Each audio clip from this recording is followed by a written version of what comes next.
nos olvidemos, ¿no? Logística, pues es la parte física de todo el proceso del supply chain, ¿no? Y el supply chain, bueno, pues es un siguiente nivel que ya ven partes incluso intangibles. Pero hablando de la ejecución logística como tal, eh, es definitivamente un área extremadamente estratégica y más en estos días, diría yo, muy crítica, porque va no solo en la parte de optimizar costos, sino también hacer desde esa parte logística un manejo eficiente de flujo efectivo, los famosos cash flows.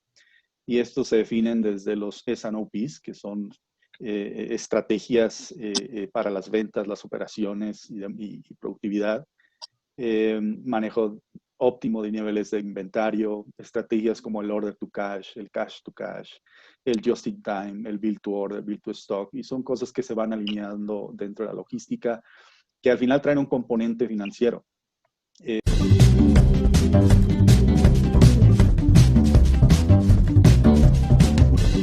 Que primero tienes que saber que vas a tercerizar.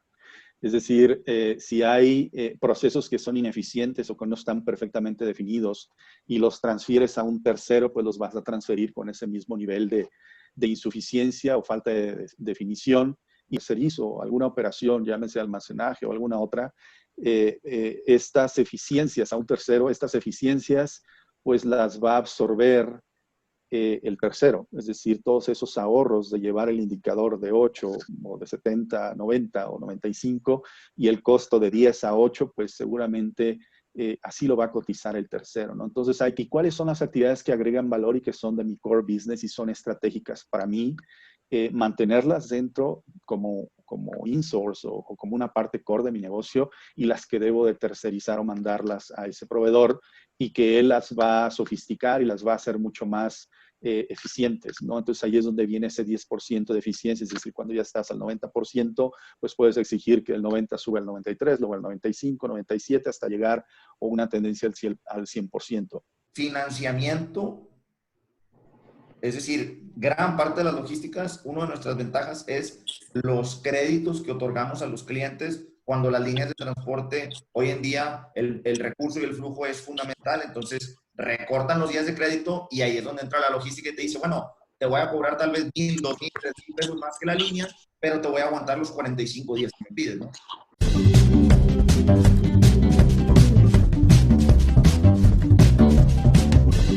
Adaptarnos a los mercados que hoy nos exigen o nos piden más que otros. Te voy a poner un ejemplo. El mercado acerero y automotriz durante abril y mayo estuvieron contraídos en el 80%. Sin embargo, los productos perecederos tuvieron un aumento del 150%.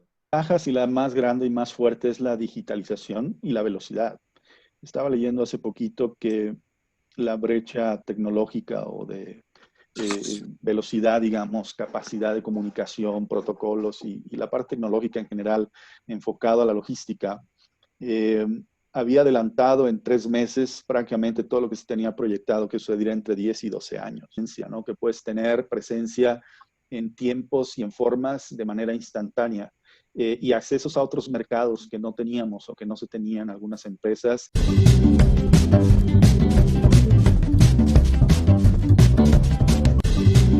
En el área logística se deriva de un concepto que se llama Total Landed Price, ¿no? Que es el costo en función de un Incoterm determinado, cuál es mi costo de tenerlo finalmente en mi punto de uso, en cuánto me cuesta comprar mi producto con todo lo que significa mover un contenedor o un embarque aéreo o cualquier medio de transporte, ¿no? Porque muchas veces la ruta está definida en términos de la eficiencia, pues también por el costo, ¿no? Entonces el costo es si voy del punto A al punto B y me cuesta 10, pues ese es mi costo total, pero no necesariamente es así.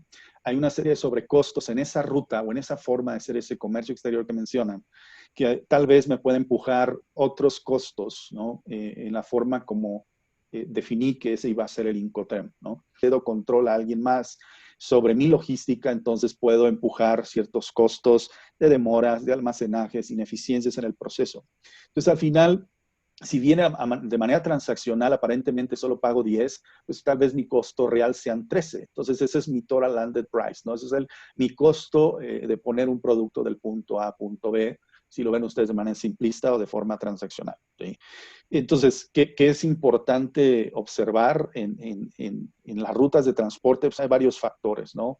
Hay desde los más visibles o más tangibles, como es un Incoterm, el cash flow o el manejo efectivo, cuál es ese tiempo de tránsito, porque a veces puedo escoger un tiempo de tránsito alargado, pero el costo de mi producto es significativo, que puedo tener 45 o más días, por ejemplo, en agua, un material, y pues eso significa que mi cash flow está ahí en el agua, ¿no? Detenido, y no lo puedo realizar o no lo puedo convertir, hacerlo líquido, ¿no? Es decir, venderlo o manufacturarlo para venderlo.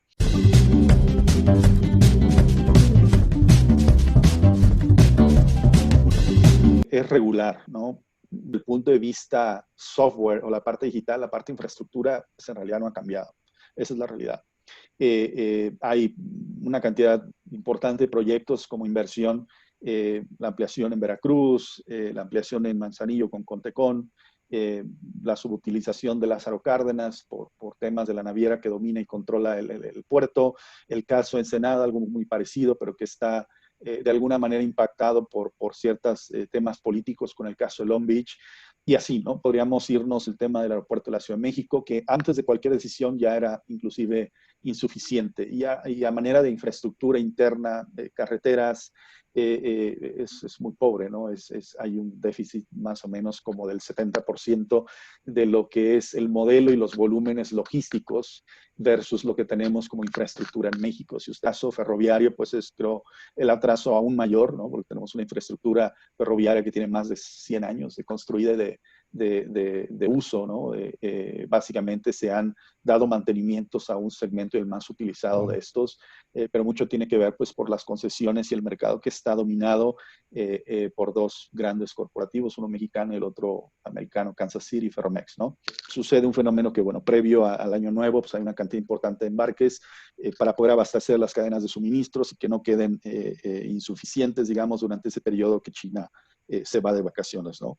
Y luego viene otro efecto, que es el acumulado posterior al año nuevo chino, que es de normalización de la cadena de suministros, en donde pues también embarcan masivamente, pues, o solían embarcar masivamente los vendors en origen a sus clientes acá en México para procesos de manufactura. Pero ligado a este factor del COVID, hubo un efecto acumulado entre el post Año Nuevo Chino y el incertidumbre o factores del COVID, que provocó una cantidad impresionante de acumulación de carga, creando un peak season artificial, porque no fue como tal provocado en realidad por una demanda real, sino porque había una incertidumbre y un acumulado. Entonces, los puertos en origen en China estaban congestionados y hubo una cantidad de desfogue a través de rutas aéreas hasta donde se pudo.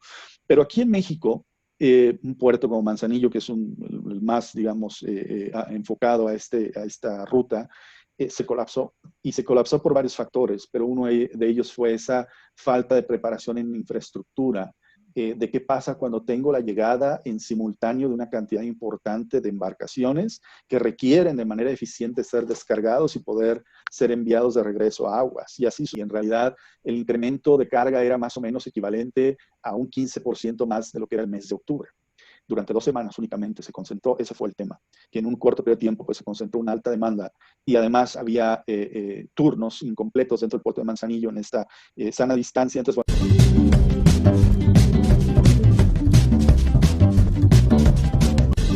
la reconfiguración de los almacenes, algo que se llama el Distribution and E-Commerce Fulfillment Centers, que antes eran macro centros de distribución y ahora van a ser minis, algo que se llama hub and spoke, que significa que tienes un almacén grande que está abasteciendo otros almacenes más pequeños por regionalidad, ¿sí? ¿Por qué? Porque pues, el nombre del juego del e-commerce significa el last mile y la entrega en tiempo récord del producto, ¿no? Que quieres entregar, finalmente, vale la redundancia, ¿no? Entonces, pues, detrás hay toda una serie de alignments o cosas que se tienen que redefinir. Hay un tema de planning y operations design o reingeniería en la parte del e-commerce, en toda esa infraestructura de manera global.